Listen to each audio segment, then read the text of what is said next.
Mga partners, mainit ang week na ito, apakadaming mga issues. Pero unang-una sa lahat, magpunta muna tayo doon sa usaping pagsaway, o hindi, paglabag sa batas ng mga tagapagpatupad ng batas. Nako po. Mainit na mainit mga bossing ang EDSA Busway. Bakit ba, alam mo itong EDSA Busway, ito talaga, dito mo malalaman yung mga dumadaan dito na nauhuli. Ito yung mga buwisit sa lipunan. Yes, totoo yan. Sino-sino na ba, Master Judeo, yung mga dumaan dyan? Anak ni Rafi Tulfo, yung Raf. May mga congressman. Tapos, senador. Na dapat ang dumadaan dyan ay yung legitimate na mga bus, Presidente, Vice President, Speaker of the House, Senate of the President, Senate President, tapos Supreme Court Justice. At saka yung mga emergency. Marked vehicles. O, tsaka yung mga totoong emergency. Yes. Katulad ng mga bombero. Yan, yung mga legit, yung mga ambulansya. Pero parang wala naman nakalagay doon na PNP chief. Wala. Baka feeling ng PNP chief partner, ano siya, Diyos siya sa Pilipinas. Pero ang tanong ko sa iyo, Boss D, mga kapatid, may emergency kaya kagabi? May emergency? Baka natatae yung ating PNP chief, kaya siguro sila dumaan dyan. Hindi niya rin sinabi na siya ay sakay niyan. Pero hindi rin niya dinideny. Yes, pero doon sa video partner, alam natin, narinig natin yung salitang si PNP chief. At yung mismong enforcer, sinabi sa kanya na si PNP chief talaga yun nandun. And then, alam naman, sabi ng enforcer, alam naman ni PNP chief yan kung siya ang nakasakay doon. Alam niya kung nabawal dito. Bakit niya pa ginawa? Yan ang sinasabi ko. Kaya partner, gusto kong saluduhan yung enforcer. Kasi talagang pinapatupad niya yung kanyang mandato, yung kanyang batas. At yun, dapat ipinopromote yun, hindi yan tinatanggalan ng trabaho. Baka wala na yan. Baka mamaya mawala ng trabaho. Wala na siguro yan, baka ikulong pa yan eh. Yun nga yung inaalala ko yung sinasabi ko sa vlog ko na baka eto ang gipitin, etong nagbibideo. Kasi tapos eto pa, yung pulis doon, nakausap nitong enforcer, napakayabang. Pakayabang, grabe. Kesyo, bakit daw kailangan pang itanong ng enforcer kung sino daw yung sakay doon? Samantalang nung unang video, sinabi niya na si PNP chief yun. Kasi nga, hindi sila pinapayagan. So, sinabi nung police na, ay si PNP chief yan. Alam niyo, boss na, coach, master, naiisip ko dito na idahilan nila parang baka sabihin nitong pulis na to, na sabihin niya na, hindi, dinahilan ko lang na si PNP chief para padaharin kami. Alam na namin yung mga ganyan diskarte nyo. Kasi diba ngayon tinatanggi na hindi daw yan si PNP Chief General Marbil. Ay, nako. Dumaan kasi kayo sa traffic para maramdaman nyo yung problema ng taong bayan. Tama. Gusto nyo kasi shortcut kayo ng shortcut Papaano nyo malalaman na napakahirap ng buhay ng matraffic ka araw-araw? Kung kayong mga hayop kayo, ayaw nyo dumaan ng maayos sa kalsadang dapat naman talagang dinadaanan nyo.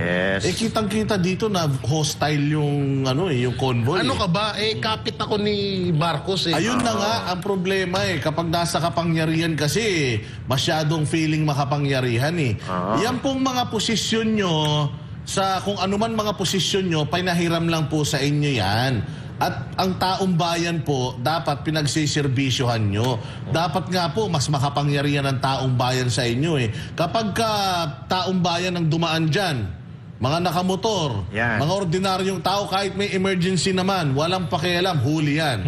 Pero ito, ang masaklap, tinakasan pa yata. Yes. At ito partner, tumakas, yung dumaan mismo, hindi na yun yung bumalik Ibang sasakyan na ang bumalik at ibang driver na rin ang bumalik. So, doon mo makikita na talagang panggagago talaga itong ginagawa Kumbaga, yung kriminal. Pinaglalaruan talaga nila ang batas. So, kumbaga, wala silang pakialam sa batas, kami ang batas. So, mahiya naman kayo sa mga Pilipino, mga sir. Kasi kami po, kahit taing-taing na kami, hindi kami dumadaan dyan kasi bawal. Kahit may pambayad kami 5,000, hindi namin gagawin na dumaan dyan kasi bawal. Pero kayo... Dito, revoked. At saka hindi yan marked vehicles. Hindi. Walang mga PNP plaka. Walang mga, walang mga markings na ito ay PNP. Malay mo kung NPA yan, hindi PNP. Diba? Hindi ba? Nagdi-disguise lang. Tama lang yung ginawa ni Mamang Enforcer. Kasi, paano kung nagdi-disguise nga lang yung mga yan? Manggugulo pala. Kaya, saludo doon sa pagtupad ng iyong tungkulin, ha? At sana ma-promote ka, ha? Hindi ka mawala ng trabaho dahil sinusunod mo na maayos ang trabaho mo. Kaya lang, problema, parang ayaw ata nitong gobyerno na to na gumagawa na maayos yung mga nanunukulan eh. Tsaka itong dapat yung sa PNP din, respetuhin nyo rin yung mga enforcer. Katulad nito, na hinuli yung dito kasi, kung napanood nyo yung video na yan, parang iba yung dating nung nung pulis na to Iba yung dating niya na paulit-ulit siyang gustong tikita na ayaw niya ibigay yung lisensya niya. Sinisiga niya yung reporter. Sinisiga niya ng sinisiga. Kaya si PNP chief nga daw, si PNP chief. So dapat wag ho ganon. Kung kahit na pulis kayo, alam niyong bawal dyan sa busway, sumunod kayo. Tignan nyo, bakit palaging may nahuhuli sa busway? Kagagawan nyo rin. Kagagawan ng mga matataas na posisyon, katulad nila Marbil at nung iba pang mga senador, congressman na dumadaan dyan. Kasi nalalaman nila, nakikita nila yung yung sinasahuran ko nga dumadaan dyan Ako na nagpapasahod, bawal ako dumaan dyan. Ganun yun. Sinabi mo na yan. Isa pang issue dito, itong si General Marbil, iba yata talaga ang likaw ng bituka at utak nito. Nung nakaraan lang, sinabi nito, na daw, yung drugs, yung pagbatak, ay daw yan. Minsan, hindi naman daw addict lahat ng bumabatak. Yung iba daw, nag-overtime lang. Diba? So, nino-normalize yung krimen. Eto na naman ngayon. Meron na naman sila mismo ang lumabag sa batas. Mahiya ka naman sa sarili mo, Marbil. Ikaw yung dapat nagpapatupad sa batas, tapos ikaw yung lumalabag sa batas. Ang pinakamasakla, partner, Highway Patrol Group Chief pa yan noon. Dapat, of all people, ikaw ang nakakaintindi ng mga batas trapiko. Dahil bago ka maging PNP Chief, doon ka galing Ikaw ay dating HPG Chief.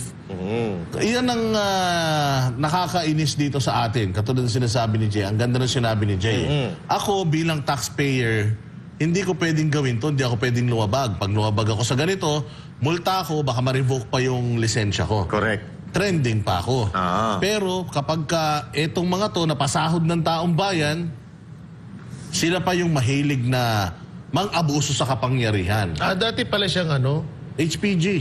Highway Chief. Patrol Group Chief yan. Baka noon pa man ginagawa niya na yan, kaya Malamang. okay lang. Ngayon nga, ginawa niya yan Tsaka ito, partner, di ba dapat tapos na yung panunungkulan nito February 6, dapat retired na ito siguro, parang ayaw na ata kaya gumagawa ng ganitong iskandalo. Maniwala kang ayaw. Mga lango sa kapangyarihan mga yan. Yan. Tsaka ito kahapon, dumaan kayo dyan. Tapos ngayon, ito sagot ng Anong dahilan niya? Anong dahilan niya? Dahilan? Oo. Emergency, may meeting daw na importante. Hindi emergency Sino yun. meeting kanino? Meeting daw ng matataas na opisyal ng Basahin mga mo nga kapulisan. kung totoo yung meeting na yan. Hindi maaaring ituring na emergency ang simpleng pagdalo ng isang aktibidad, lalo na kung ang kapalit nito ay paglabag sa batas. Ito ang matigas na pahayag ng dating Presidential Legal Counsel Atty. Salvador Panelo matapos harangin ng mga tauhan ng DOTR SAIC ang convoy umano ng Chief PNP Romel Francisco Marbil na dumaan sa EDSA busway ng walang koordinasyon.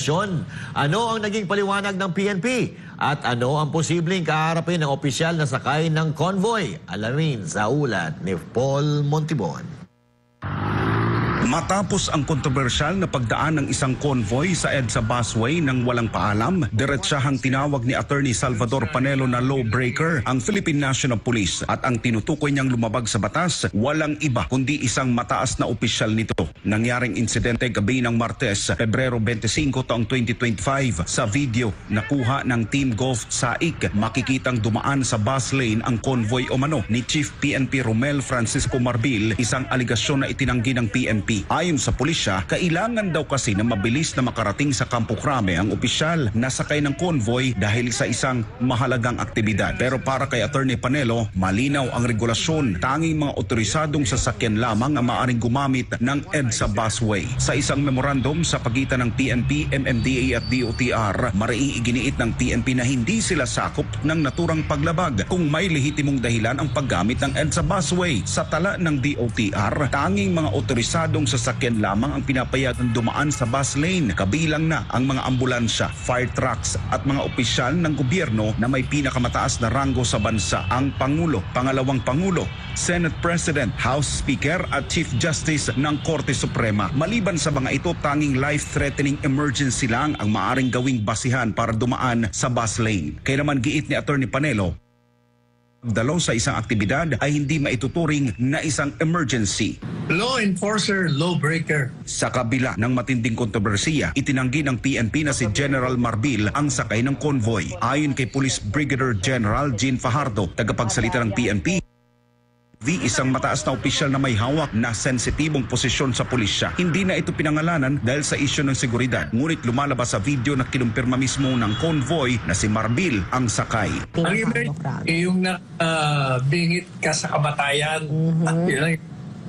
Kung atin ka lang ng event, hindi emergency yun. Sa isang panayam, nilinaw ni Transport Secretary Vivencio Vince Dizon na tangi top 5 officials ng bansa ang may exemption sa paggamit ng EDSA busway. Ngunit giit naman ni General Marbil, ayon sa DOTR guidelines, maaari raw dumaan ang police convoy kung ito ay lehitimo at emergency ang dahilan. Ngunit emergency nga ba talaga ito? Sino yun, sir? Ano ba ito, sir? Sino po yan? Sino po? Ay, bawal po dito yung dumaan, sir. Sinabi ko na po yan eh. Sino po yan, sir? Sa PNP lang. Sir, sino po yan? Sino po yan? Sino po yan? Kailangan tawag sa... Sir, bawal po kasi, sir. Bawal pong dumaan dito, sir. Na wala po. Sinabi namin yung rally sa EDSA sa PNP ko eh. Minumonitor namin yung rally. Sir, wala kayong coordination. Dapat tumawag kayo kagad kanina. Sir, ano naman talaga dito na ano? Makikita tayo ng ano, sir, oh. Nakikita tayo ng mga sibilyan na hindi ano. Sino po yan? Sino po yan na PNP? Chief? Alam na yan, alam niya na yan, sir, eh.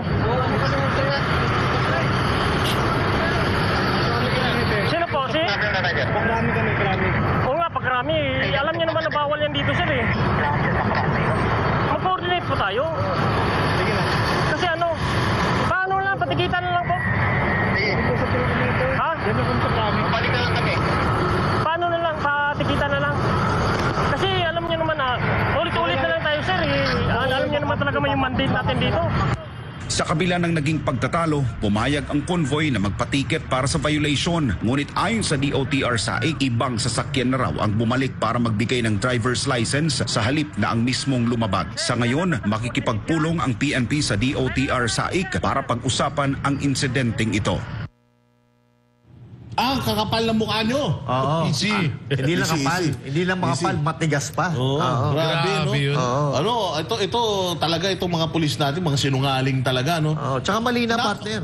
Malina. Sinabi na eh. Sinabi na nung ano eh, na si PNP chief eh. Tapos sasabihin ni Jean Fajardo, si Jean Fajardo, pakasinungaling mo Sinungaling talaga. din. Ang sabi niya pa, hindi daw si PNP chief. Eh, si PNP chief nga.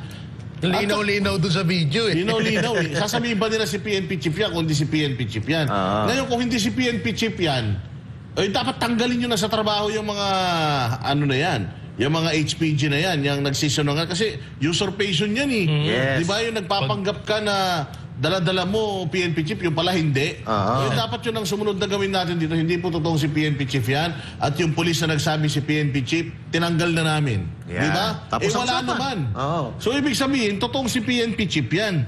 Tsaka, Diyos ko naman, ang rason, nagmamadali. Lahat tayo nagmamadali. Pwede naman kayo madaling bangungutin na kung pwede. Magmadali kayo na mamatay kung gusto nyo, okay lang. Pero yung magmamadali kayo dahil meron kayong aatinan na event, di sana umalis kayo ng mas maaga. Ang lupit din ito ni Fajardo eh, no? Mali na nga, didepensahan pa. Sa bagay, wala nang bago niyan eh. Noon pa, kaya nga siguro naging general to eh. Oo. Dahil dyan sa pagtatanggol niya sa mga mali. Ito, ang sabi mismo ni DILG Secretary, walang basbas niya ang pagdaanin nyo dyan. Ngayon, dito kayo magpaliwanag kay DILG Secretary. Kasi si DILG Secretary John Vic Remulla, ako tingin ko parehas lumaban ito. At sana naman talagang yung sinasabi niya ay mapanindigan niya. Kasi ito, May helicopter naman kayo ah. Bakit hindi nyo gamitin helicopter nyo kung nagmamadali pala kayo? emergency pala eh. Emergency Oo. pala eh. Di sana, o kaya kung naiihina, natatain na si, pag umihi pa naman yan, nakaupo daw. Ayan, kung gusto nyo kung gusto nyo, nag-mega mall muna sana kayo. Oo. Pwede naman yun eh. Tsaka ang problema, partner, no, mga partner, meron na silang hagad, dumaan pa doon sa sa busway. Oo. Hinahawi Hinahawi nyo na nga yung kalsada dahil dyan sa mga hagad nyo. Tapos, dinaan nyo pa dyan sa busway, walang due naman. Apakasinungaling. Ano sabi ni DILG Secretary? DILG Secretary Remulla, pagpapaliwanagin si Marbil. Sabi pa niya dito, walang basbas ng DILG ang pagdaan sa busway ng PNP Chief. Ayon sa DILG Secretary. Ihigit niya yan. Ang sabi nga niya hindi mali yun. Nakalagay yun. Mas marunong ka pa eh. Sinabi na nga ni DILG Secretary, bawal ka dyan. Sinabi na ni DOTR, bawal ka dyan. Pero pinagpipilitan mo pa rin. Lahat talaga ng mali, pinagpipilitan mo eh. Kahit yung ginawa niya sa KOJC, mali, pinagpipilitan yung tama eh. Kaya dapat ito talagang tao na to, mawala na talaga sa posisyon tong mga ganitong klase ng tao eh. Jay, ang ano pa ano dito, bahala dyan? ang pinakamalapit pa rito, akala ko ba nasa Davao ang traffic? Bakit dumaan pa kayo sa busway para lang mapabilis ang ano nyo, ang pagpunta nyo doon sa pupunta nyo? Kasi sinabi yan ni Marcos na nabawasan daw ang traffic sa Maynila. bawasan traffic. Oo, at may mga issue na napunta sa Davao. So, Pero pag kayo palakpakan gumamas natin. Palakpakan natin itong ano na to, itong enforcer. tamang enforcer. Kasi pwede naman to. Pwede naman yan basta may proper coordination lang. Yes. Papayagan naman nila eh. Pero yung para kang Diyos, Nadadaan ka na wala basta-basta. namang coordination, dadaan ka basta-basta. Ang ganda nung sinabi. Sinong PNP yan? Si PNP Chief, si Marvin.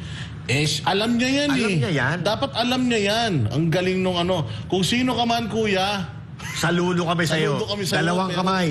Sigurado ko, umalis ka na dyan sa EDSA busway.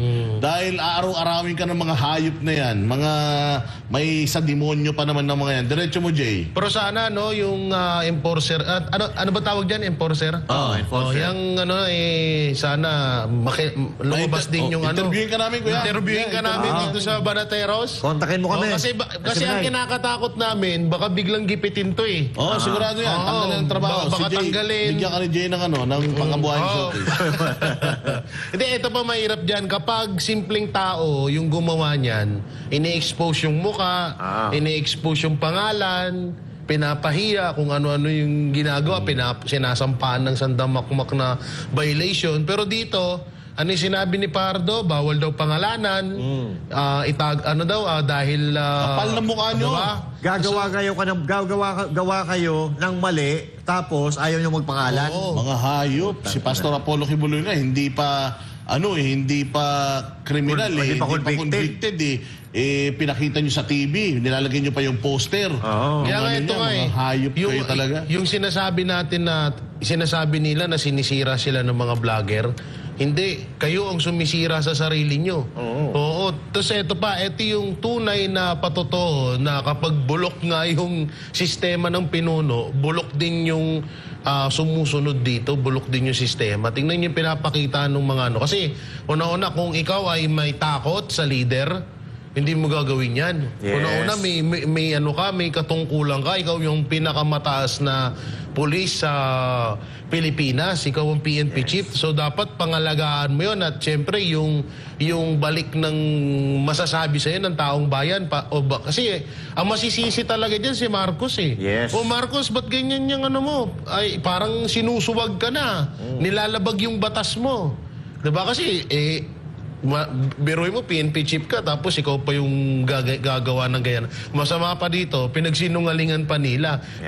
Rinig na dyan sa video, Master. Ang problema kasi dito mga partner, alam na nga nila na nagkamali sila, gusto pa nila i-justify, gusto pa nila magpaliwanag, gusto pa nilang depensahan. Wala namang sanang problema mga partners Kung nagkamali ka, aminin mo, umingi ka ng paumanhin. Hindi yung parang ikaw pa yung siga, ikaw na ngayon nakagawa ng mali, sa'yo pa, kayo pakikisamahan namin. Hindi naman po pwedeng ganun. Masyado na kayong mga abusado niyan. Ang dami nyo nang ginawa sa Pilipinas na hindi ka aya-aya, hindi naman po pwedeng ganyan lagi ginagawa nyo mga sir. Nasa paliwanag pa siya. Kahapon kasi, an emergency and there was an Emergency. issue. Totoo ba yan? Tingnan Sandali. natin dito. Oh. Iginiit ni DILG Secretary John Vic Remulla na wala siyang alam sa kontrobersyal na insidente kung saan umano lumabag sa traffic rules ang convoy ng PNP chief sa EDSA busway. Samantala, may matibay siyang mensahe para sa lahat ng matataas na opisyal pagdating sa paggamit ng nasabing bus lane. Si Cresilyn Catarong magbabalita. Minumonitor namin yung rally. Sir, wala kayong coordination. Dapat tumawag kayo kagad kanina. Sir, ano naman talaga dito na makikita tayo ng sir, oh. Nakikita tayo ng mga sibilyan na hindi Sino po yan? Sino po yan na PNP? Chief? Alam niya na yan, sir, eh. Sino po? Pagrami kami. Oo nga, pagkarami. Alam niya naman na bawal yan dito, sir, eh. Ganito kainit ang naging komprontasyon sa EDSA nang harangin ng mga tauhan ng Department of Transportation Special Action and Intelligence Committee for Transportation o DOTR SAIC ang convoy na sinasabing pagmamay-ari ni Philippine National Police Chief Romel Francisco Marbil. Ayon sa video, walang anumang koordinasyon sa SAIC ang nasabing convoy nang dumaan ito sa EDSA busway, particular sa bahagi ng Ortigas Station northbound carousel. Paliwanag ng PNP, kailangang dumalo ng sakay ng convoy sa isang closed-door meeting kaya't napilitan silang gamitin ang EDSA busway. Sa kabilang banda, nilinaw ni DILG Secretary John Vic Remulla na wala siyang alam sa desisyon ng convoy na dumaan sa bus lane. Aminado ang kalihim na bago ang insidente, pinatawag niya si Marbil para pag-usapan ng pagdukot sa isang estudyante sa Taguig City. He was aware of the operations. We were in constant communication. I asked him to appear. So, kung ano naman ang methodology niya para papunta ron, let me make it clear, I did not give instructions to violate any traffic laws to get there. But he was aware of the emergency. Hindi kinumpirma ni Remulla kung si Marbil nga mismo ang sakay ng convoy dahil wala naman daw siya nang mangyari ang insidente. Sa panig naman ng PNP, hindi rin ito diretsahang inamin o itinagi na si Marbil ang sakay, basta't isang senior officer umano ang nakasakay. Matapos ang ilang minutong tensyon, bumalik ang isang Fortuner at tinikitan. Pero napag-alamang iba itong sasakyan mula sa naunang hinarang na convoy. Samantala, may malinaw na babala si Remulla sa lahat ng matataas na opisyal na gumagamit ng EDSA busway. Let me make it clear. Kahit ako, hindi ako gumagamit ng busway. We have a firm agreement with the MMDA that there is a zero tolerance policy. Now, in case of this, kay General Marbil, if that were the case, because I wasn't aware of yung until after. Ayon sa DOTR, may malinaw na patakaran kung sino lang ang otorisadong dumaan sa EDSA busway. Kabilang dito ang mga ambulansya, mga truck ng bombero, ang Pangulo, Pangalawang Pangulo, Senate President, House Speaker at Chief Justice ng bansa. Ayon sa isang memorandum sa pagitan ng PNP, DOTR at MMDA, iginit ng PNP na hindi sila dapat kasali sa ganitong mga paglabag kung may litibong dahilan ang paggamit nila ng busway. Samantala, iginiit naman ng dating opisyal ng Malacanang na si Attorney Salvador Panelo na ang pagdalo sa isang aktibidad ay hindi maituturing na emergency. Para sa Diyos at sa Pilipinas kong mahal, Cresilyn Catarong, SMNI News. Yan ang sinasabi natin, mga partner. Ito si Secretary John Vic Remulla. Ito po ay nag-oversee sa PNP and the local government, DILG. Actually, mas mataas ito kay Marbil. Yes. Ang posisyon ng isang DILG secretary talagang mas mataas kay Marbil. Actually, kung mapapansin mo doon sa siege, kita mo sinong boss ni Marbil. Si Abalos, di ba? So, ang sinasabi dito ni John Vic Remulla, ako nga Hindi ako dumadaan. Ako nga mahiya ka naman, Marbil. Ako nga hindi dumadaan, ikaw dadaan ka dyan. Di ba? Mahiya ka naman sana. Ngayon, kahit ano pang deny nyo rito, hindi nyo na maidi-deny yung fact na yung mga pulis nyo dyan, sinabi na si PNP chief yung sakay ng convoy na yan. At maraming nagbibigay ng patunay na siya talaga yung nasa convoy na yan. Kaya dito mo makikita kung anong klaseng law enforcement meron or law enforcers meron ng Pilipinas. Mga sinungaling, hindi mapagkakatiwalaan, partner. Correct ka dyan, partner. Ang problema ganito. Paano pa magkakaroon ng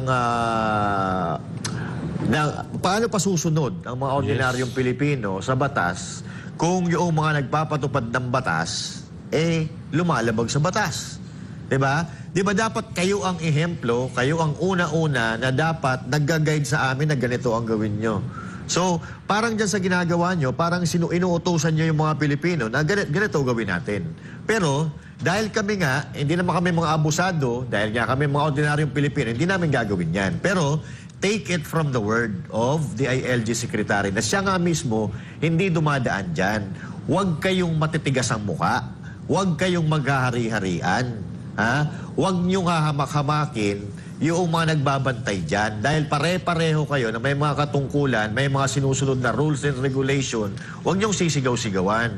Porke police kayo, mga traffic enforcers lang yun nandyan, kakaya-kayanin nyo. Kaya paulit-ulit kami sasaludo sa traffic enforcer na ito. Saludo kami sa inyo, 2 kamay, sir. Partner. Bakit ka kasi dun dumaan? Luwag-luwag ng EDSA. Luwag-luwag ng EDSA. Gusto mo nagmamadali ka, mag-MRT ka. Kasi dun daan-daan, tsaka may pakpak ka, di ba? Oo nga, may helicopter ka. May helicopter ka. Bakit diyan ka dumadaan? Di ba yung helicopter nyo, ang baba pa nga lumipad niya, sinira nyo pa yung solar panel dyan sa JMC. Buisit kayo. Si Tori lang pwede nang sumakay doon? Sa helicopter, si Marbil, bawal, ganon? Kasi si Tori yung nakita natin doon eh. Dalawa sila nandun, dalawang helicopter. Dalawa ba? Yun naman pala eh. Sana para mas maganda yung istorya ng mga Pero ito na, ito po yung isang patunay na ito ay isa talagang kaanuhan sa kapangyarihan. Abuso. Yan po ito isa talagang patunay. Kahit, sige, sabihin na natin na kahit hindi si PNP Chief Marbil yan, total, nagsisinungaling naman kayo at halata naman namin yun. Kahit ibang PNP yan, hindi pa rin yan dapat ginagawa. Dahil nasa batas ho yan at may batas ho na nananalaytay ho dyan sa busway na yan na dapat hindi nyo salungatin. Kaya hindi sila nakaporma dun sa mas mababa ang rango sa kanila na traffic enforcer lang eh. Kasi kapag ikaw ay sumusunod sa batas, mas mataas talaga ang kapangyarihan mo dun sa lumalabag sa batas. Kahit presidente pa ng Pilipinas. Tatandaan niya. Pero yan ng talaga, patunay na grabe. Kapag katulad nito yung mga nakadikit sa administrasyon ay grabe kung umano sa kanilang umabuso sa kanilang mga kapangyarihan. Sa susunod, Marbil, sumakay ka ng bus kung gusto mo dumaan dyan sa busway.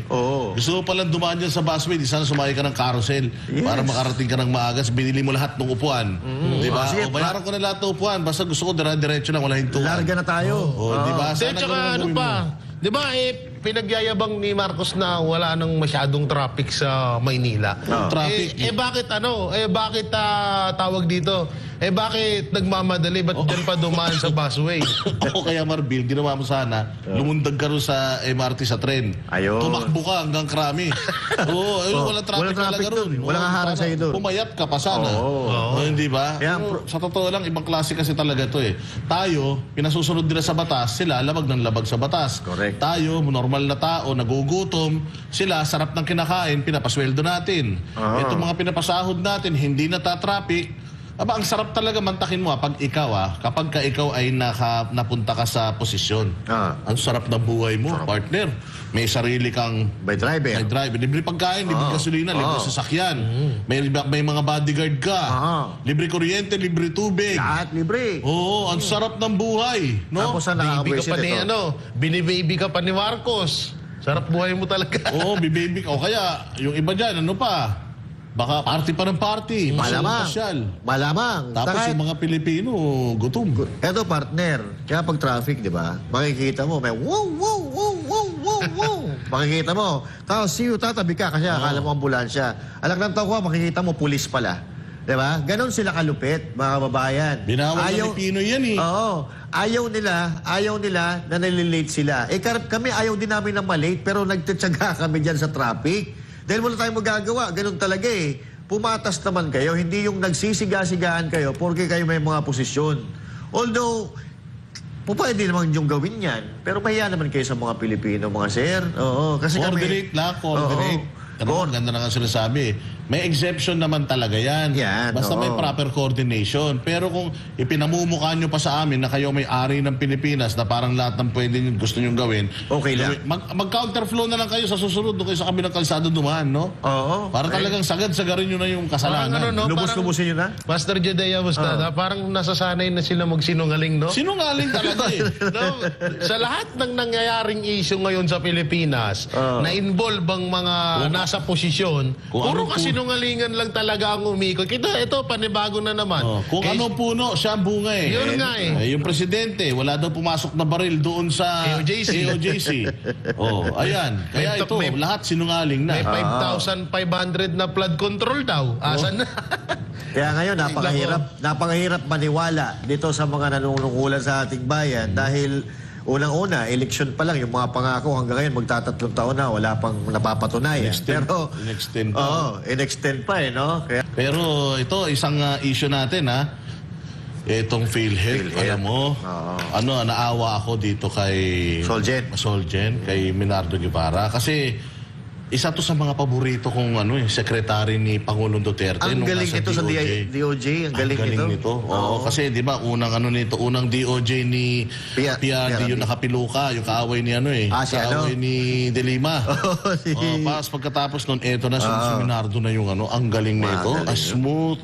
Talagang pag nagpaliwanag ng batas, malinis. Pero ito ang Menardo Guevara. Ay, kaya Guevara eh. Pero hindi mo kamag-anak to, Jay. Maputi eh.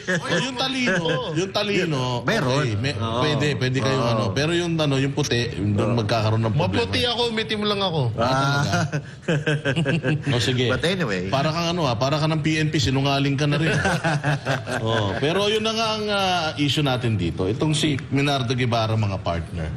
Ay, nako. Nakakaawa kasi hindi naman siya nagnakaw eh. Hirap na hirap siya magpaliwanag. Mantakin mo, ibang nagnakaw, pero siya ang nag-justify. Siya ang dumidepensa. Grabe nung nakikita ko, mga partner, yung oral argument, nung narinig ko yung audio lang kasi karamihan kawawa si Guevara. Tapos ito ang rito, mga partner, nilaglag niya mga kongreso. Nilaglag niya congressman. Paulit-ulit kasi ang ganda nung... Hintayin nyo, i-upload ko yung ko mamaya. I-upload ko yung tungkol dyan, paliwanag ko dyan. Pero ang gandang pag-usapan ngayon kasi dito walang mura eh. Doon sa upload ko, maraming doon. Maraming pasabog doon. Pero dito, mga partners, nasabi lang natin na si Menardo Guevara, awang-awa tayo. Taka mo merong isang tulay na na hindi pa nasisimulan. Funded na. Nakautang na tayo ng 2024. Yes. Same year, kumuha tayo ng pera sa PhilHealth para pondohan yung same project na hindi pa sinisimulan. Nabalitaan ko tuloy, partner, naalala ko yung kwento sa atin ng isang kilala natin na idol natin. Yung patungkol doon sa, meron daw isang taga-COA na mahigpit daw yun. Tapos itong isang taga Mindanao, matapang daw na na opisyal. Ngayon, hinahanap niya yung tulay. Sabi niya, asan yung tulay? Pakita mo yung tulay, matapang yung Pag-usapan natin to. Hindi, ayaw kong pag-usapan, punta tayo ron sa tulay. So pumunta raw sila doon sa tulay na pinapagawa. Kasi gusto niya makita yung actual. Gusto niya makita yung tulay kasi mahal. Mahal ng tulay Pagdating niya doon sa site, walang tulay. Tinanong siya yung opisyal. Asan yung tulay? Sabi mo may tulay, ang mahal-mahal ng tulay. Ang sabi daw ng opisyal, yung tao nga nawawala, yung tulay pa kaya. Ayun, dali-dali, yung COA, umuwi. Kasi mahirap na, baka mawala siya eh. Baka malibig din siya ng buhay. Pero meron pang isang tulay, dyan sa may Dao Mabalacat, 24 million, Brad. Ano tayo yung tawag dito, overpass. Yung overpass. Ang ikli nun, lahakbang lang yun. Hindi, tsaka yung akyatan niya, isa lang. Isa dito, tapos babaan sa kabila, isa lang. Hindi yung pero 24 million. Ako paggawain mo, baka wala pang 5 million yun. Grabe, di ba? Walang hiya. Sobra talaga tong mga proyekto. Pero balik tayo dito. PhilHealth muna Funded tayo. na proyekto ng GAA 2024, hindi nasimulan ng 2024, kumuha pa ng pera sa PhilHealth. Yes. Tapos ang masaklap nito, ngayong 2025, kaya nga sabi ko, sana may makapag-research kung itong same project na to, pinondohan ulit niya yung 2025 GAA. Doble. Kasi kung di pinondohan yan, hindi lang doble, 3 beses na yan pinondohan. So, grabe yung mga taga-Supreme Court. Alam mo, mahiya kayo sa sarili ninyo. Tinatanong ng Supreme Court nasan yung pera? Hindi nila alam. Sabi niya, hindi ko alam Presumably, kasi nasa ano yan Kongreso ang nag-ano ng mga budget Kongreso ang papasa-pasa ng mga budget So it is really the Congress ang may mga pakana ng mga ganitong klase ng hocus-pocus magic. Tapos maririnig mo itong mga congressman. kung magsalita. Pati akala- joke ni Duterte, siniseryoso. Pero itong mga ganitong problema, umabot pa sa Supreme Court. Nakakaya, pati yung taong walang kinalaman, napakabait, talino ng Menardo Guevara. Idinamay nyo pa sa kahayupan nyo, kailangan mo ipagtanggol yung mga demonyo. Dahil trabaho mo. Dahil trabaho mo. Nakakalungkot, partner, diretso mo. Okay, so nag-isa sa Korte Suprema ang kinatawan ng Marcos Jr. government sa issue ng PhilHealth Reserve Funds. May senaryo namang nakikita dito ang isang veteranong mamamahayag, si MJ Mondejar, sa report. Nag-isa sa Korte Suprema si Solicitor General Menardo Guevara sa oral arguments ng PhilHealth Reserve Funds issue. Tinawag kasi na unconstitutional ng ilang grupo ang paglilipat ng 89.9 billion pesos na pondo ng PhilHealth pabalik sa National Treasury. Sa pagtatanong ni Justice Amy Lazaro Javier, nadiskubre na hindi direktang mapupunta sa serbisyong pangkalusugan ang inilipat na pondo. Sa halip, ito'y gagamitin sa malalaking infrastructure projects. Kabilang na ang Panay Guimaras Negros o PGN Island Bridges Project. Isang proyekto na nauna na palang napondohan ng pamahalaan. You can call it that, infrastructure projects, all right. With respect to the PGN Bridges project, per DBM's budget of expenditures and source of financing, FY 2024 report, the PGN Bridges project appears to be fully funded by the Export-Import Bank of Korea in the amount of 174.49 billion plus. Is there an urgency to transfer the PhilHealth funds when the project is already fully funded? Your Honor, this is a matter really of delving into the wisdom of the legislature in allocating funds. Giit din ni Solgen Guevara na siyang abogado ng Administrasyong Marcos, nasa kamay ng Kongreso ang paglilipat ng pondo sa mga proyektong hindi pa implementable. Pero ayon sa Supreme Court, hindi maaring galawin ang reserve funds ng PhilHealth. Your Honor, I think one consideration by the Congress in doing so is a determination of when a project is already implementable. So if a project that has already been identified and sufficiently funded is considered to be non-implementable for the given fiscal year, then I think it is the decision of the Congress in the exercise of its policy or wisdom, so to speak, to move it to the unprogrammed appropriations in the meantime. A management and a business judgment. But then, the judgment of PhilHealth to disburse its funds is limited by Section 11. That reserve funds, as it is named, is reserved and cannot be subject to the discretion of PhilHealth to be used for another purpose. Para naman sa veteranong broadcaster na si Jay Sonsa, posibleng mauwi sa katakot-takot na kaso ang PhilHealth Reserve Fund issue kung mapapatunayang may nagkulang dito. Katakot-takot na plunder, graft, and corruption ang kaso riyan, no? Dahil, ba't mo lalagyan ng pera yung may pera na? Di ba? Unless naibulsa yung perang yan. Sa din ni Sonsa, nakikita ng taong bayan ang mga hakbang ng kasulukuyang administrasyon, lalo't accessible sa internet ang oral arguments ng Supreme Court at ang paksa ng PGN Island Bridges Project. Lalalim pa yan, Admar eh. Kasi kung Kung mayroon nang nakalaan, ba't mo lalagyan?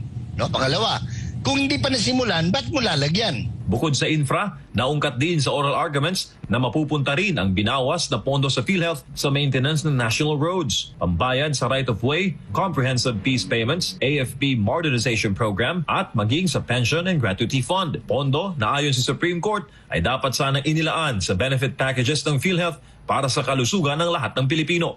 Ano ito? Tinatarantado ba ninyo ang taong bayan o meron ng may gustong magsabulsa niyan? No, so kaya ako naawa ako kay Soljen kahapon eh. Kaya alam mo nagkakautal-utal siya, hindi niya masagot ng tama. Habang patuloy na sinusuri ng Korte Suprema ang issue, mananatiling palaisipan para sa mga Pilipino kung ano ang kahihinatnan ng 89.9 billion pesos na pondo ng PhilHealth. Magiging daan kaya ito ng progreso o bangin patungo sa panibagong iskandalo ng korupsyon. Para sa Diyos sa Pilipinas kong mahal, MJ Mondihar, SMNI News. Master Judea, banatan. Okay, so unang-una, pasalamatan muna natin si Attorney Harry Roque. Kasi siya nagpasabog dito eh, no? Kasi kung hindi Nasaan si Attorney Harry ngayon? Wala eh. Nagtatago? Nagtatago dahil pagka may mga pasabog, lagi na lang pinag-iinitan nila, no? kinakasuhan nila kasi nga nabubuking sila. So eto na nagkakaroon na ng linaw, mga kababayan. Ako, katulad ni Sir Jay Sonsa, ako naaawa rin ako kay Soljen dahil kahit papaano malaki ang naiambag nito sa Pilipinas sa pamumuno or sa administrasyon ni Pangulong Duterte. Actually, hindi ako sa kanya nabubwisit eh. Naaawa ako sa kanya. Pero kasi yung ginagawa niya, pinagtatanggol niya yung mga mali. At kahit anong pagtatanggol mo sa mali, wala talagang mangyayari. Mali is mali. Kaya lang, siyempre, trabaho po yan ng Solicitor General, kaya siya nandyan. Kaya biruin nyo yung kagaguhan ng ating mga congressman, yung Solicitor General, ang humaharap ngayon. Di ba dapat sila ang humaharap niyan dyan? Kasi sila yung gumawa ng budget na yan. Sila nagbalangkas niyan. Tingnan nyo, mga kababayan. Unang-una, tinarantado nila yung mga Pilipino. Meron palang sobra-sobrang pera eh. Bakit ang daming may sakit na Pilipino na hindi makapagpagamot dahil walang pera? Bilyon-bilyon. Pangalawa, yung project na may pondo na, puponduhan pa rin. Ito logic. Yung isang timba, pag puno na ng tubig, lalagyan mo pa? Hindi na. Siyempre, aapaw na. Unless may sasahod na iba. Ganun lang po ang lohika. So ngayon, mga kababayan, unti-unti na tayo naliligawan na ang pera ng bayan, kahit sa ang banda natin tingnan, ay nawawala talaga. May nagnanakaw po talaga. Tingnan nyo, wala pang nagagawa. 3 taon na po tayo. Wala pa tayong nagagawa na infrastruktura o project na magbibigay ng kahit pa paano impact sa mga Pilipino, magpapagaan sa buhay ng mga Pilipino, di ba? So, partner, ituloy mo. Hindi, ito yung dito ako sa mga Kong-Faker. Kong-Faker? Yung mga Kupalo soldier ni Romualdez. May mga pangalan nasa lahat sa akin yan eh. Kung hindi Kong-Fakers, Kupalo soldier. Parang Buffalo soldier Kaya pala kaya pala talaga dito rin natin talaga dinalos na pagtanto na kaya pala todo epal itong mga congressman. May tinatago? May talagang lahat talaga ng karumal-dumal na nakawan sa gobyerno, sa kanila talaga pala nagsisimula. Ang masakit dito, yung hindi nagnanakaw, yun yung nagigisa. Yun yung napuputukan. Na dapat sila dapat yung unang doon, sila yung dapat magpaliwanag. Kaso nga lang, 'di ba trabaho ni Tito 'yon. Wow, ni Tito. Tito Menard. Tito Menard. So kailangan nating intindihin niya. Pero ako diyan kay Guevara sa kaapelido ko, umalis ka na lang. Kasi alam niyo kung bakit? Hindi naman ilalagay ni PRRD kung hindi matino yan at di magaling yan. So ngayon, kaya nila yan sa totoo lang, kaya nila yan, parang na rin yan parang isang plano na rin Kasi sa tutusin, bakit nandyan pa yan? Dapat umalis na siya dyan eh. Pinagkukuha din na yung mga galing naman noon. Ito yung mga unang hinire nila eh. Ito yung mga hinire nila na mga Duterte pero hindi nila matanggal. Wala silang mahahanap na kasing gagaling kasi nito. Yes. Oo. Tsaka siguro ganti na nila yan dahil alam naman nila na ito, mga Duterte to, Duterte, ano talaga to. Sirain na rin natin yung pangalan. Sirain na rin natin, pahirapan natin yan. Gawin natin impyerno buhay Yun niya. na nga yung pinupunto ko eh, na parang gusto na nilang sirain to si, itong si Guevara kasi nga, hindi naman nila to karugtong ng bituka eh. Nakatunog actually si natatandaan mo mga partner, si Solgen Calida. Biglang alis Nakatunog yun eh. Kasi siya ang COA chief. Si Calida ang COA chief. Noong biglang namasyal to si Bongbong Marcos papunta ng Singapore habang bumabagyo, nanood ng karera. Sabi niya, walang alis na ako rito. Kalukuhan to. Ako mag-audit sa mga tulongges na to. Tapos bawal mo silang bigyan ng negative na audit. Wag na umalis ka agad si Calida. Kaya kung ako sa iyo, Minardo Guevara, save yourself from the itong humiliation. Yan. Save yourself from humiliation. Umalis ka na diyan, itong gobyerno na tinutulungan mo, hindi karapat-dapat sa talino mo. Bagkos, nilalagay ka pa nila sa alanganin. Jay, tuloy mo sinasabi. Bumalik ka na lang siguro. Ito na lang, Tito. Bumalik ka na lang. Hindi na kayo galit. Hindi na galit. Pag si Vice President Sara Duterte ng presidente. Ayan. Tama yun. Kasi Grabe mga partner. Pero ito, sa kabilang banda, meron pa tayong isang balita patungkol naman sa, di ba, nakaraan, meron naman binaril na taga Mindanao. Oo. Talagang... Buti na buhay. Buhay ba yun? Buhay. Ano buhay siya? Buti naman. Vice Mayor, Vice Governor, Vice Mayor. Vice Mayor? Mabuti naman. Pero ito, basahin natin, nakabantay ang Commission on Election sa ilang lugar sa Mindanao dahil sa mga napapaulat na karahasan na may kaugnayan sa halalan. Samantala, reklamo ng vote buying laban sa CWS party list isinampa sa COMELEC habang si Erwin Tulfo may panibagong disqualification case sa komisyon. Si Margot Gonzales magbabalita.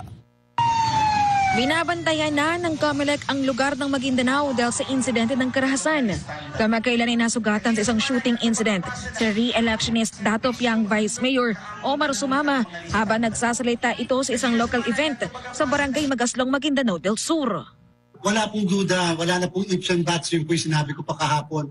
Election-related violence po yan. Basta sa kasalukuyan, any violence directed against a candidate, an incumbent official, is always election-related. Aaminin ko po, Maguindanao, talaga may problema tayo. Maliban dito, marami pa daw election-related incident ang nai-report sa COMELEC na hindi pa nakakarating sa media kung saan damay din ang mga bata. Inoobserbahan din ng komisyon ang bahagi ng Cotabato. Binalita naman ng COMELEC na naghain na ng murder case ang kanilang Sulu Provincial Supervisor matapos din itong mabiktima sa shooting incident sa Zamboanga kasama ang kanyang kapatid na sa kasamang palad ay hindi daw nakaligtas sa insidente. Nilinaw naman ng komisyon na wala pa silang nailalagay na lugar sa ilalim ng COMELEC control dahil sa karahasan pero maaaring maraming lugar daw ang mailagay sa red areas mula sa orange category. Sa naunang datos, nasa 38 lugar ang inilagay sa red category. Pero kung kinakailangan dong ilagay sa kontrol ng komisyon ng isang lugar dahil sa sunod-sunod na karahasan, gagawin daw ito ng COMELEC. Hindi po kami magkadalawang isip na maglagay sa COMELEC control ng isang area para lamang siguraduhin na ang mga kababayan nating botante ay maayos na makakaboto at walang takot sa kanilang pagboto. Kasi ang iba po dyan, tinatry talaga magkaroon lang ng konting napansin ba? Madami po kanyang papansin and therefore mag-create ng mga ganyang klaseng senaryo.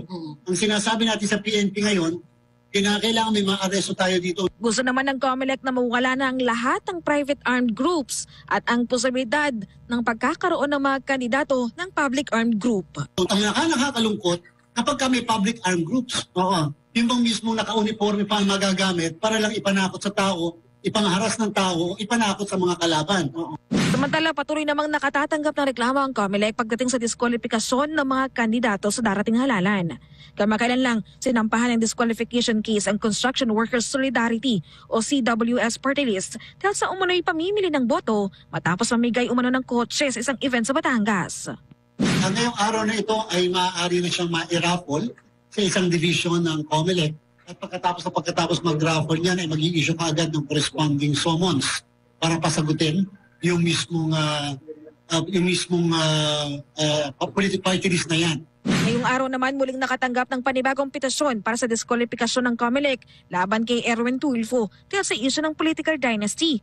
Bago ito, may naisamba ng parehong reklamo laban sa mga Tulfo na kasalukuyang nasa First Division na ng COMELEC. Sa Lunes ay asahan na raw na may ilalabas na disposisyon ng dibisyon hinggil sa kaso gaya ng kung dapat ipagpatuloy o ibasura ang mga kaso laban sa mga Tulfo. Sa ngayon, nasa mahigit 200 disqualification cases ang nakapending sa COMELEC at nais ng komisyon na bago pa ang halalan sa May 12 ay mairesolba na ito ng poll body. 84% po ang disposal rate kasi ng COMELEC sa kasalukuyan. Mabilis po kami nakakapag-dispatcha ng mga kaso. Ito po ay unprecedented sa ating pong kasaysayan. Ang plano kasi talaga ng COMELEC bago mag-eleksyon, lahat ng kasong pending sa amin dapat madesisyonan. Samantala, nais din ng poll body na hindi na makatakbo sa halalan ang mga kandidatong naideklara na ng COMELEC bilang nuisance candidate. Sana magkaroon ng batas. Sana. Number one, i-criminalize ang pagtakbo bilang nuisance candidate ng mga Deterrence. Talaga pong sinasadya in bad faith. Number two, sana pag-declare ka ngayon nuisance, permanent yung declaration. Kasi nangyayari po, isang kandidatong lokal nagpabayad, nuisance. Kasi pangalan. Tapos nabayaran o kaya naman nag-back out for whatever reason. Pagkatapos biglang tatakbo na naman sa susunod. Wala na pong katapusan. Para sa Diyos at Pilipinas Kumahal, Marco Gonzalez, SMN News. Yun, no? Oo. Ang ano dito, no? Ang galing magsalita ni Garcia, no? Pero ang tagal na natin, ang dami mo nang nakomentuhan ng mga issue. Ang dami na nangyari. Ang dami na nangyari sa Pilipinas. Hanggang ngayon, asan na yung 6 million na balota? Ang tagal na hong hinaantay ng mga netizen yun. Yan ang sisirain. Baka mauna pa masira yung ulo ni Jay. Kesa dyan sa balota na yan. Baka una pang mapababa sa pwesto si Marcos Jr. bago nyo ma-explain or mapakita yung balota na ginasosan ng 150 million. Alam nyo kung ba't natin pinapaulit-ulit to? Kasi kung yung confidential fund nga ni Vice President Sara Duterte na 125 million, halos paulit-ulit na pinag-uusapan sa mga hearing at paulit-ulit na ibinabato sa mga Duterte. Pero itong 150 million na binasura lamang ng COMELEC, bakit hanggang ngayon wala pa rin silang maipakita na yan ay sinunog or idinispatcha na? Kasi mahirap nga.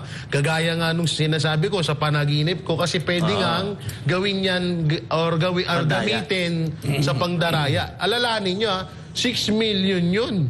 Napakalaki. Ang laking, tsaka yung pera na ginastos dun. Hanggang ngayon, inaantay ho ng yan. Ang dami nyo nang sinabihan na ang dami nyo nang inanuan ng mga issue, pero doon, wala kayong maibigay. Tungkol dito, partner sa COMELEC. Kasi ang daming, di ba, ang daming mga ganitong problema. Sabi ko, pumunta ka dyan sa EDSA, ang laki ng mukha ni Abalos dyan. Hindi ba dapat may mga sukat-sukat dyan? Ang laki ng mukha niya dyan, sobrang laki na ang kapal pa. Kaya nga sabi ko, itong COMELEC dapat mag-ikot kayo, huwag kayo nag-aantay lang nung magdidemanda. Yung mga nakikita yung violations, i-call out nyo.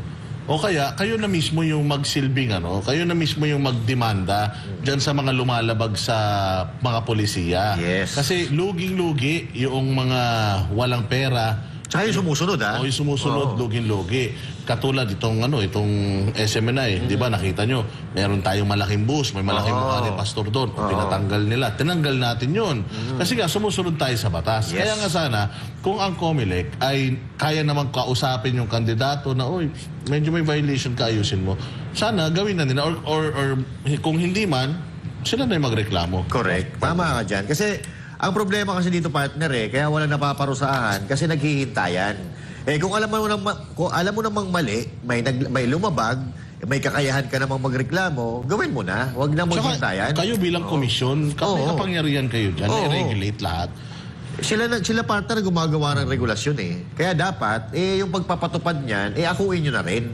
Kasi yung mga maliliit na Pilipino, katulad mga ordinaryong Pilipino, wala naman tayong kakayahan. Makapagreklamo tayo, pero hindi natin yan mapapanindigan. Bago ka magreklamo, partner, parang demanda kasi talaga to. Demanda. Kailangan mo pa ng abogado, kailangan mo pa ng ganito. Resources. You need all the resources para may sakatuparan. So, may budget naman kayo, nakikita nyo naman na may paglabag yan, kayo nang gumalaw. Kasi kung patuloy tayong ganito, maghihintay-hintayan, ay sasabihin nyo, wala namang nagre-reklamo. Kung wala palang magre-reklamo, hayaan nyo na lang. Kahit nakikita nyo lantaran, yung paggagago ng isang politiko na nangangampanya, hindi po ganun dapat. So, inisyatibo dapat ang gawin natin. Katulad lang nung yung ginawa ni Dan Fernandez na mamimigay daw siya ng pera. Naka-video yun, may ebidensya. Yung ginawa ni Trillanes, nag-abot ng 1,000. May video yun, may ebidensya. So kung halimbawa man, tama nga yung sinasabi ni Master Judea at ni Boss Dada na, kumilos kayo. Hindi yung mag-aantay kayo dyan na kung kailan lang may magre-reklamo sa inyo. Dapat kayo mismo, kayo ang nagpatupad ng batas na yan. Kayo ang mag-ano niyan, kayo yung mag-implement. Mag-implement yan. Comelec, huwag kayong parang CCTV camera. Kasi yung CCTV camera, nakikita niya na yung mga kabulastugan, pero wala siyang magawa at wala siyang ginagawa. Hindi ba gumagalaw yun Ganun nga ang Comelec. So kailangan ng Comelec, huwag kayong parang CCTV camera na nanonood lang or nagpapakita lang ng mga nagpapakita lang ng mga paglabag. Correct. Kayo mismo bilang isang komisyon, responsibilidad nyo na sumunod sa batas, sumunod sa regulasyon yung mga kumakandidato. Diretso mga partners. Yun pa, yung ito pala, mamaidugtong ko. Di ko alam kung may paglabag sa batas ng Comelec yun. Yung isang kandidato na nagbanta sa lahat ng mga kalaban niya, nababalikan niya daw. Si Sam Bersosa? Oo, si Sam. Binantaan kasi Braija yung isang Iskonian supporter. Hahanapin kita, Braija. Pinapatiktik ka na kita. Nakatrace ka na, sabi niya. Lahat ng mga kalaban ko, babalikan ko kayo. Lahat kayo. Si Sam Bersosa. Si Sam Bersosa, naka-live siya. So yun ay isang threat yun. Kasi una, sino ba mga kalaban? Si Mayor Isko. Si Mayor Isko. Kaya yung mga bumibira daw sa kanya, kilala niya. Yung mga bumibira daw sa kanya, nakatrace na daw. Sino? Si Banat Bay. Kinasuhan niya pa nga si Banat Bay, di ba? Galingan niya. Galingan niya. Galingan mo, Sam. Ang tapang no? Nagbabanta, live. Ito yung mahirap. Na kapag yan ay nakapasok, kung ngayon pa lang, ganyan na. Kung ngayon pa lang may ganyan na ugali. Hindi ka na marunong tumanggap ng kritisismo. Lalo na kung ano ka na. Tayo dyan, delikado tayo dyan. Delikado ang Maynila dyan. Uso kasi yan. Naman medyo kampante naman tayo sa Maynila kasi number 1 naman si Mayor Isko dyan. Kaya hindi mananalo yan. Kaya dapat nga hindi na pinapansin yan. Dapat nga hindi na kinokontent yan. Yung si Sam Bersosa. Kasi hindi na mananalo yan. Malayo yan. Ano naman napatunayan yan kumpara sa mga napatunayan ni Isko Moreno sa Maynila na sa loob ng 3 taon ang laki ng pagbabago ng Maynila sa kanyang panunungkul. Alam niyo ba kung anong model, governance model yung ginamit niya? Duterte. Duterte. Pati yung style of leadership. Yes. Ang modernong Duterte lang si Mayor Isko Moreno. Kasi kung si Pangulong Duterte dati, walang mga social media. Pag may nagkwento lang sa atin, tsaka lang natin malalaman yung ginawa ni Pangulong Duterte, yung pagpapakain niya ng papel doon sa nanlolokong taxi driver. Kay Mayor Isko kasi, may social media Ginamit niya talaga. Pinakita niya talaga. Pinakita niya yung ginagawa niya. Siya yung moderno na Duterte. Umiikot, di ba? Kapag yung ginawa ni Duterte sa Davao, umiikot siya din, umiikot. Sa mga sayaw. Inaabangan niya yung mga batang, dahil may curfew na sa Maynila. Tama yun. Si Pangulong Duterte, nabalitaan ko, partner, si Pangulong Duterte, kahit sa mga sayaw-sayawan, naka-jacket lang yan, naka-sombrero, nagmamatsyag yan. Umaalis siya pag may nakakilala sa kanya. Nagtataksi. Katulad din na ginagawa ni Mayor Isko. Ililibot siya sa buong Metro Manila, sa buong Maynila pala, at nagmamanman. So, kaya nga nagustuhan natin si Mayor Isko Moreno. Kaya yun ang sinuportahan natin ng 2022 election. Kasi kahit pa paano may nakita tayo na pagka-Duterte doon sa galaw niya sa pamumuno niya. Yan yung mga dapat natin iboto. Tsaka sino ba yung mga partner, mga hindi dapat natin iboto at ibalik sa pamahalaan? Unang-una, itong mga komunista. Kaya ayan, ipinanawagan ni Vice President Sara Duterte sa mga botante na huwag nang bumoto or iboto ang mga party list sa ilalim ng Makabayan Block. Makabayan Block pala. Magpapasalamat naman ang bise sa suportang natatanggap ng mga senatorial candidates ng PDP laban. Narito ang balita ni Jason Rubrico. Daan-daang individual ang kinita ni Vice President Sara Duterte sa ginanap na Leaders Conference ng hakbang ng Maisog Misamis Occidental Provincial Council sa Tangub City. Dito nagpasalamat ang pangalawang Pangulo sa kanilang mga suporta sa mga kandidato ng PDP laban para sa pagkasenador at maging ang ibang guest candidates ng partido na may kaparehong pananaw para sa pag-unlad ng Pilipinas. PDP plus ang ato ang mga guest candidates kay doon na may mga kandidato na pareho o vision, parehong tumong sa ato ang kanan. Ang makita nato ang ato ang nasod nga hilingali ba ulahi sa kanan, ulahi sa mga silingan nato, dili sa Southeast Asia, ulahi sa tibuok kalibutan. So daghang salamat sa inyong suporta sa ato ang mga senators sa PDP laban yung mga guest candidates natin sa PDP laban. Matatandaan na sa proclamation rally ng PDP laban, opisyal na inendorso ni Vice President Duterte ang 9 na kandidatong tumatakbo sa ilalim ng partido, kabilang sina Pastor Apollo C. Quiboloy, Senator Ronald Bato de la Rosa, Senator Christopher Bongo, Attorney Raul Lambino, Attorney Jesus J.V. Hinlo, Attorney Vic Rodriguez, Attorney Jimmy Bondo, Sagip Party List Representative Rodante Marcoleta at Philip Salvador. Sa kanyang talumpati, may isa pang panawagan ang pangalawang Pangulo. Yan ay wag ng pagbigyan na makakuha ng pwesto sa Kongreso ang mga party list sa ilalim ng Makabayan Bloc.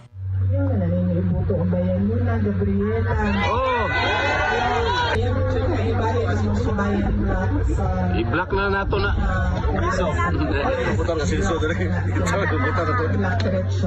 Una na ring binigyang diin noon pa man ng National Task Force to End Local Communist Armed Conflict o NTF-ELCAC at maging ng mga dating kasapi ng mga party list na ang Kabataan, Bayan Muna, Alliance of Concerned Teachers o ACT at Gabriela ay konektado sa Communist Party of the Philippines, New People's Army National Democratic Front o CPP, NPA, NDF.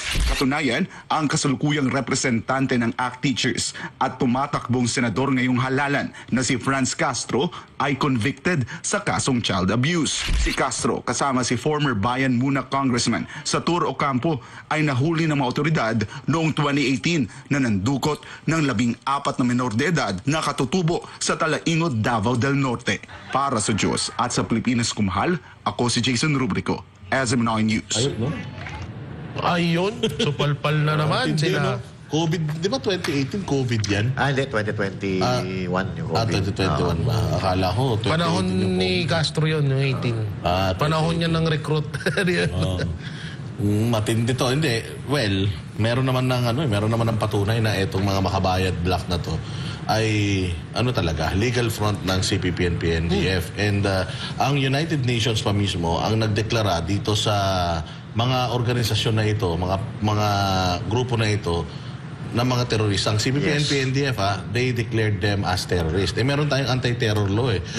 Considered as declared na nga itong grupo na ito na terorista. Bakit hindi pa natin gamitin yung statement mismo ni Joma Sison na itong mga legal fronts na to ay mga komunista at terorista rin. Bakit hindi pa natin ginamit nyo na nga yung anti-terror law kay Arnie Tevez? Bakit hindi nyo kasi gamitin doon sa talagang paggagamitan? Para mawala na itong mga komunistang ito sa Kongreso na nagpapaikot sa Pilipinas ngayon, dapat gamitin na natin yung anti-terror law na yan. Yes. Tama, partner. Kasi isa pa sa napapansin ko, itong mga Makabayan Bloc na ito, isa ito sa mga nagpapagulo lang talaga dito sa ating bansa . Sila yung minsan nauudyok, pag-aawayin niya ng dalawang kampo. Ayun, nakikita nyo, pinag-aaway nila yung Duterte at Marcos. So, hindi naman natin may kakaila na meron talagang hindi magandang nangyayari. Pero ang ginagawa nila, ginagatungan pa nila ng ginagatungan. Kaya ang nangyayari, nagka-clash talaga, lalong sumisiklab ang awayan. Kaya wala naman itong hangarin . Ang itong mga Makabayan Bloc, ang hangarin nito, ma-take over nila ang gobyerno. Yun talaga ang purpose nila. Kaya ginagawa nila yan. Wala namang kakampi na kahit sinong nanalong presidente, hindi naman nila kinakampihan yan. Kahit yan pagkontra.